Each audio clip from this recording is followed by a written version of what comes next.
So let's start the debate, and arguing for the proposition, David Frum, please take the podium. Thank you. Thank you all, and thank you to the Rosencrantz Foundation for their important work in making civil conversation really a reality in which we can all participate. I'd like to tell you a little story to begin. About 2 months after I started work at the White House in 2001, there was a rap on the door, not a midnight rap, a daytime rap. My wife went to answer the door, and there on the step was an agent of the FBI. He showed her his badge and asked if he might come in and ask a few questions. Our next-door neighbor, he told her, had just been hired into a sensitive position in the federal government, and as part of the security check on the next-door neighbor, he wanted to ask a few questions. So he asked my wife, had we noticed anything unusual about them? Did they seem to be living within their means? Did they conduct themselves responsibly and respectably in the neighborhood? And she was a little embarrassed because these were new neighbors. We did not know them well, but to the best of her ability, she gave them a clean bill of health. But jogged by this, she said, we haven't had them over when we really should. So she invited the next door neighbors over a few weeks later, and they came, and we poured tea and gave them cake, and eventually my wife congratulated them on the husband's new job at the federal government. He said, "What are you talking about?" He said, "I'm still at Sidley and Austin. I've always been at Sidley and Austin." And what we realized was the FBI had meant to come to their house to ask them about me.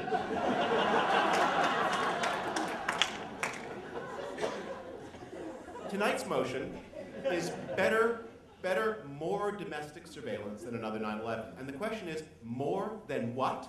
And my answer is, more than that. Now, none of us are here to argue. None of us are here to argue for limitless domestic surveillance. The three of us on the affirmative side of this debate have a deep and abiding commitment to privacy and liberty. My colleague, Andy McCarthy, has been a federal prosecutor. His job is to defend and uphold the US Constitution, the greatest liberty-affirming document in world history. My colleague, John Yoo, was on the front line to defend all of our liberties and liberties of people all over the world against totalitarian conspiracy. Not only that, but in our private lives, Andy McCarthy is a conservative in New York, and John Yoo is a conservative at Berkeley, California.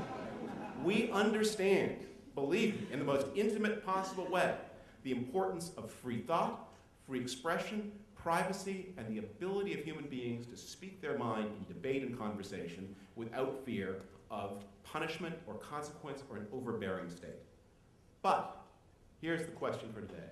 Should we have more surveillance than we had when those FBI agents were knocking on the wrong door? A level of surveillance that made possible the tremendous catastrophe we know as 9/11?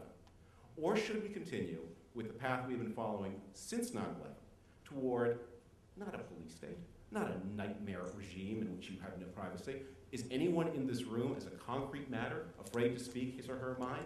I very much doubt it. But that's just because your listeners are so cranky. We are here to uphold a new level of surveillance that is not made up of new techniques, that is made up of very familiar and traditional techniques, as my partners will argue, that is not onerous, that is not burdensome, that leaves all legitimate freedoms and privacies intact, and that is abundantly worth it, and in fact has proven over the past half-decade, has proven in the acid test of experience its merit. 9/11 is beginning to be a little while ago, but the recent terrible events at Virginia Technical Institute, Virginia Tech University, remind us of the reality of danger and fear that we all experienced in those terrible days. Now, if we cast our minds back to that time, I think many of us will remember we expected more of the same. We dreaded more of the same.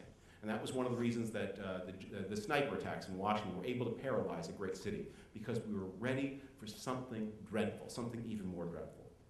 And on American soil, it has not happened.